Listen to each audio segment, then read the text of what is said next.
Hello students, I am Miss Manisha, teacher of National Academy High School. In our last class of geography, we talk about what are resources, and today we talk about classification of resources. Resources को किन किन basis पे divide किया गया है. First है on the basis of origin. On the basis of origin, resources can be classified as biotic resource and abiotic resource. अब origin के basis पे resources को दो टाइप्स में क्लासिफाई किया गया है, biotic resource and abiotic resource. अब ओरिजिन क्या हुआ? ओरिजिन मीन्स कि वो रिसोर्स हमें कहाँ से मिल रहे हैं, वो कहाँ से आ रहे हैं. फर्स्ट है biotic resource. Biotic means living. ऐसे रिसोर्सेज जो हमें हमारे बायोस्फीयर से मिलते हैं, जिनमें लाइफ होती है, जैसे ह्यूमन बीइंग्स, प्लांट्स, एनिमल्स. ये रिसोर्सेज होते हैं biotic resources. Second is abiotic resource. Abiotic resource, abiotic means non living.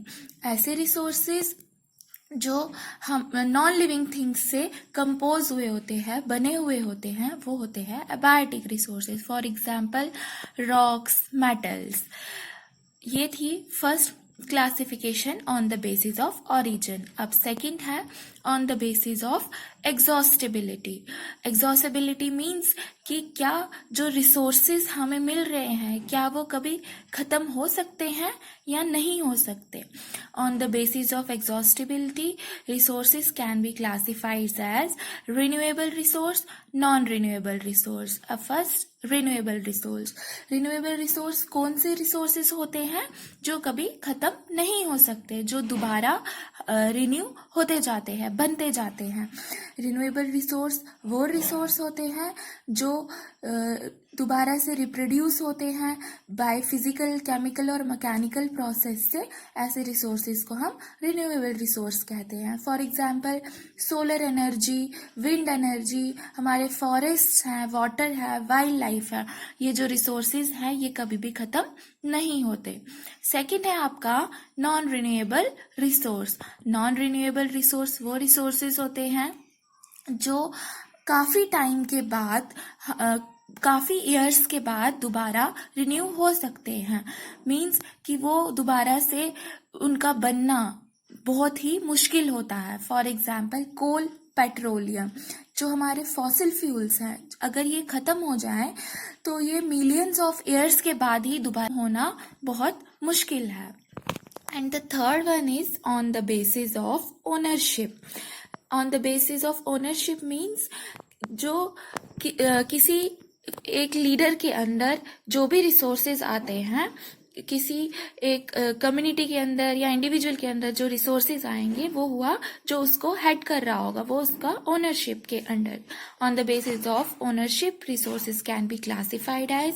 First है individual resource. Individual resource means वो रिसोर्सेज जो किसी एक ह्यूमन के अंडर या किसी एक पर्सन के अंडर आते हो. फॉर एग्जाम्पल हमारा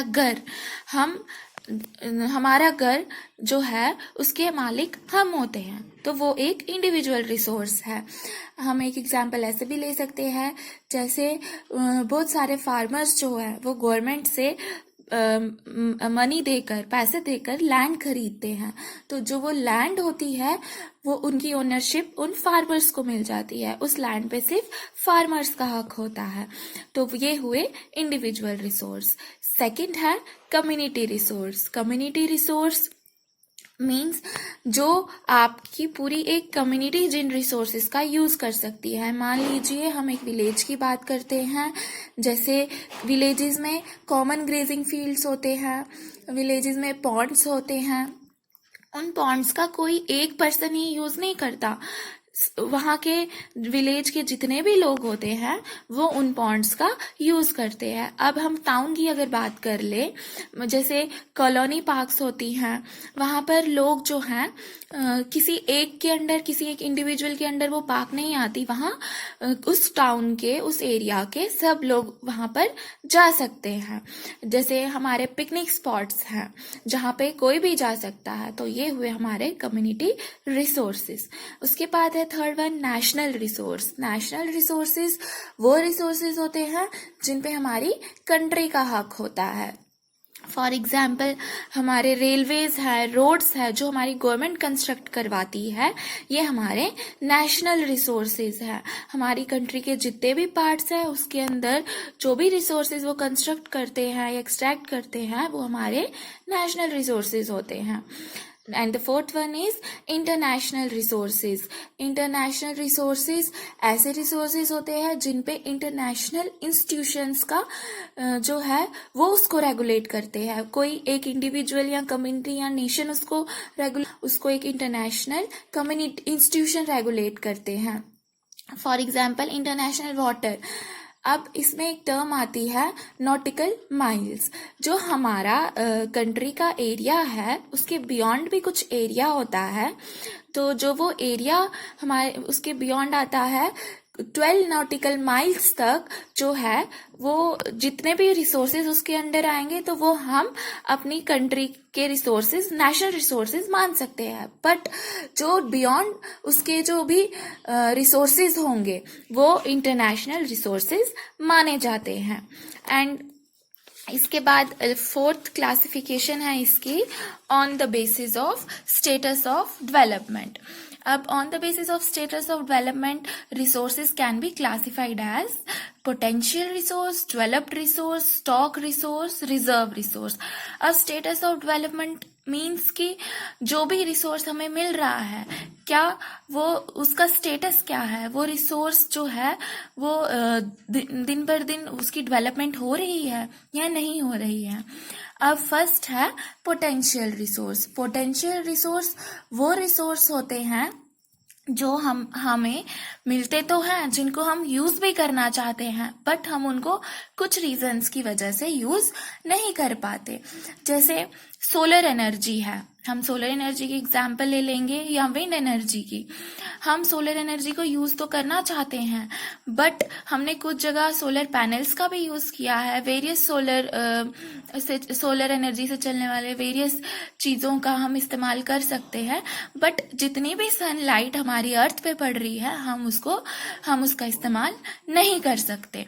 तो इस रीजन की वजह से हम पूरी सोलर एनर्जी का इस्तेमाल नहीं कर सकते। इसी तरह से विंड एनर्जी का भी हम पूरा इस्तेमाल नहीं कर सकते। तो ये हुए हमारे पोटेंशियल रिसोर्सेज। तो पोटेंशियल रिसोर्सेज क्या होते हैं? ऐसे रिसोर्सेज जो हमें मिल तो रहे हैं, जिनको हम यूज भी करना चाहते हैं बट किसी वजह से हम उनको प्रॉपर यूज नहीं कर पाते। उसके बाद सेकंड है आपका developed resource. Developed resource means ऐसे रिसोर्सेज जिनकी क्वांटिटी जो है वो डिटरमाइंड होती है यूटिलाइजेशन के लिए। जो डेवलप्ड रिसोर्स हैं वो टेक्नोलॉजी पे डिपेंड करते हैं। For example petroleum, in resources को हम यूज भी करना चाहते हैं, हम इनको एक्सट्रैक्ट भी कर पाते हैं और हमारे पास ऐसी टेक्नोलॉजी भी है कि हम इसको यूज कर सकते हैं। उसके बाद थर्ड वन है stock resource. Stock resource means हमारे इन्वायरमेंट में बहुत से मटेरियल्स मिलते हैं। यहाँ हम एक एग्जांपल ले लेते हैं H2O, वाटर की। वाटर जो है वो कंपाउंड है टू गैसेस का, हाइड्रोजन एंड ऑक्सीजन। हाइड्रोजन जो है वो रिच सोर्स ऑफ एनर्जी है, पर हमारे पास अभी तक ऐसी कोई टेक्नोलॉजी नहीं है जिससे हम हाइड्रोजन को इन फ्यूचर के लिए स्टोर कर सके या किसी भी पर्पस के लिए स्टोर कर सके। हमारे पास ऐसी कोई टेक्नोलॉजी नहीं है। तो ऐसे रिसोर्सेज जिन रिसोर्सेज को हम यूज तो करना चाहते हैं बट हमारे पास उतनी टेक्नोलॉजी नहीं है कि हम उनको यूज कर पाए, वो हुए stock resources. Then fourth one and last one is reserve resources. Reserve resources वो रिसोर्सेज होते हैं जिनको यूज करने के लिए हमारे पास टेक्नोलॉजी भी है, हम उन्हें यूज भी करते हैं बट मोस्टली हम उन्हें अपनी फ्यूचर रिक्वायरमेंट्स के लिए सेव भी कर रहे हैं। फॉर एग्जाम्पल ले लेते हैं हम डैम्स की, फॉरेस्ट की। डैम्स जो है उसमें रिवर वाटर का यूज किया जाता है हाइड्रो इलेक्ट्रिक पावर को जनरेट करने के लिए, इलेक्ट्रिसिटी बनाने के लिए, बट एक लिमिटेड यूज किया जाता है उसका, ताकि जो वाटर है डैम्स में वो जो है वो हमारे फ्यूचर के लिए जो है स्टोर हो सके। बचाया जा सके और इन फ्यूचर भी हम उसका यूज कर सके। इन शॉर्ट, रिजर्व रिसोर्सेज वो रिसोर्सेज हैं जिनका हम यूज तो कर रहे हैं और हमारे पास उनको यूज करने की टेक्नोलॉजी भी है, बट हम उन रिसोर्सेज को उतना ही यूज कर रहे हैं जितना हमें उसकी जरूरत है और इन फ्यूचर के लिए हम उनको बचा भी रहे हैं। So students, this is our topic classification of resources. अगर आपको कोई भी डाउट है तो जब आपकी चैट ओपन की जाएगी आप वहाँ पे हमें क्वेश्चंस पूछ सकते हो। Thank you student.